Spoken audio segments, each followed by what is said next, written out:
ಇನ್ನು ಉದಯ ಟಿ ವಿಲಿ ಆ್ಯಂಕರ್ ಆಗಿ ದೊಡ್ಡ ಮಟ್ಟಿಗೆ ಹೆಸರು ಮಾಡಿದಂಥವರು ಅಂತ ಹೇಳ್ಬೋದು. ಇನ್ನು ಅಪಘಾತದಿಂದ ಇದೀಗ ನಿಧನರಾಗಿದ್ದಾರೆ ಅವರು ಅಂತಲೂ ಸಹ ಹೇಳಲಾಗ್ತಿರೋಂಥದ್ದು. ಆದರೆ ಏನು ಸುದ್ದಿ ಸಂಪೂರ್ಣ ಮಾಹಿತಿ ನಿಮಗೆ ಕೊಡ್ತೀನಿ. ಅದಕ್ಕೂ ಮುನ್ನ ನಮ್ಮ ಚಾನಲ್ ಸಬ್ಸ್ಕ್ರೈಬ್ ಮಾಡ್ಕೊಳ್ಳಿ ಸ್ನೇಹಿತರೆ.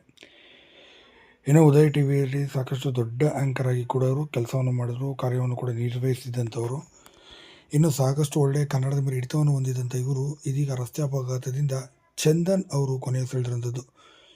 ಇನ್ನು ಉದಯ ಮ್ಯೂಸಿಕ್ನಲ್ಲಿ ಬರ್ತಿದ್ದಂತಹ ಕನ್ನಡ ನಾಡಿ ಎಂಬ ಕಾರ್ಯಕ್ರಮವನ್ನು ಬೆಳಿಗ್ಗೆ 10 ಗಂಟೆಗೆ ಪ್ರತಿದಿನ ಉದಯ ಮ್ಯೂಸಿಕ್ನಲ್ಲಿ ನಡೆಸ್ಕೊಡ್ತಿದ್ದಂಥ ಇವರು ಸ್ನೇಹಿತನ ಮದುವೆಯ ವಿಚಾರವಾಗಿ ಹೋಗಿದ್ದರು. ಮದುವೆ ಕಾರ್ಯಕ್ರಮವನ್ನು ಮುಗಿಸಿಕೊಂಡು ರಾತ್ರಿ ಪಾರ್ಟಿಯೆಲ್ಲ ಮುಗಿಸಿಕೊಂಡು ಬರುವಂಥ ಮಾರ್ಗ ಮಧ್ಯೆ ಅಂದರೆ ದಾವಣಗೆರೆ ಹೈವೇ ಟೋಲ್ ಪ್ಲಾಜಾದಿಂದ ಸ್ವಲ್ಪ ದೂರಗಳಲ್ಲೇ ಕೇವಲ 500 ಮೀಟರ್ಗಳ ಅಂತರದಲ್ಲೇ ನಿಂತಿದ್ದ ಕೆಟ್ಟು ನಿಂತಿದ್ದಂಥ ಲಾರಿಯನ್ನು ಸರಿಯಾದ ರೀತಿ ಗಮನಿಸಿದರೆ ಸುಮಾರು 100 ಕಿಲೋಮೀಟರ್ ಸ್ಪೀಡ್ನಲ್ಲಿದ್ದಂಥ ಕಾರನ್ನು ಕಂಟ್ರೋಲ್ ಮಾಡೋಕ್ಕಾಗದಲ್ಲಿ ಹಿಂಭಾಗದಿಂದ ಹೊಡೆದಿದ್ದಾರೆ. ಹೊಡೆದಂಥ ಪರಿಣಾಮವಾಗಿ ಕಾರಿನ ಟಾಪ್ ಕೂಡ ಹಾರಿ ಹೋಗಿದೆ. ಸ್ಥಳದಲ್ಲೇ ಚಂದನ್ ಅವರು ಕೊನೆಯುಸಿರೆಳೆದಿದ್ದಾರೆ. ಇನ್ನು ವಿಚಾರ ತಿಳಿದಂಥ ಅವರ ಪತ್ನಿಯೂ ಸಹ ಆತ್ಮಹತ್ಯೆಗೆ ಶರಣಾಗಿದ್ದಾರೆ.